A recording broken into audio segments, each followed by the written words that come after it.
Greetings everybody, Forrest Nace here with American Steam Railroad bringing you another video update on our progress with Reading T1 number 2100.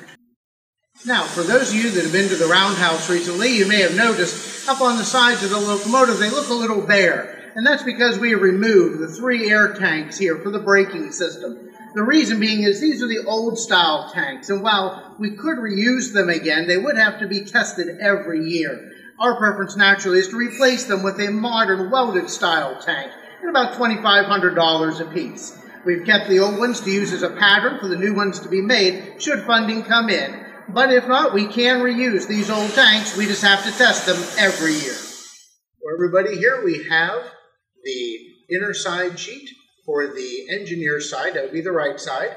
The boiler protectant epoxy has been applied. And 2 coats. It's a little thinner on the water side of the inner sheet because we don't want to affect the thermal transfer of the heat to the water. But when we go open the firebox here in a few moments and show you the outer sheet's water side, it has been applied thicker there as well as to the top of the mud ring. Now we also have had delivered our other side sheet right here for the fireman's side. That would be the left side, and we'll begin the process of drilling the stay bolt and rivet holes in that here in the upcoming weeks. Everybody, we're now inside the firebox on the left-hand side, which would be the fireman's side, and we have applied the boiler protectant epoxy coat, as you can see here. Now, it was applied a little thicker to the water side of the outer sheet and also to the top of the mud ring. The reason being is we don't have to worry about, and really we don't want, any thermal heat transfer to the outside of the sheet. We want to keep it, of course, in where the water is. So this process has now been completed on both the left and the right side, so we can now begin the process of fitting the side sheets up in here, adjusting them, getting those holes drilled, and then reaming them and getting ready to weld everything into place.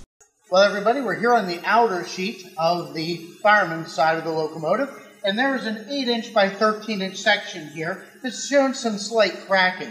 So we're going to cut this out and replace it on both sides of the locomotive. Thankfully, it's on a flat part of the Wooten firebox, which makes the process much simpler and cost-effective for us. So everybody, there is our update for you for August of what we've been able to accomplish.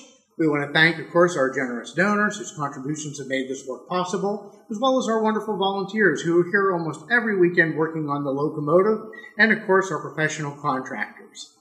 Please visit us at www.fireup2100.org and consider making a donation to the work we are doing here, or buy an item from our store, as we have some new things for you to consider, including a raffle on a custom painted, decaled, and lettered Reading T1 2100 from Broadway Limited Imports, an authentic stay bolt from 2100, newly designed embroidered hats and printed shirts, and prints. Thank you.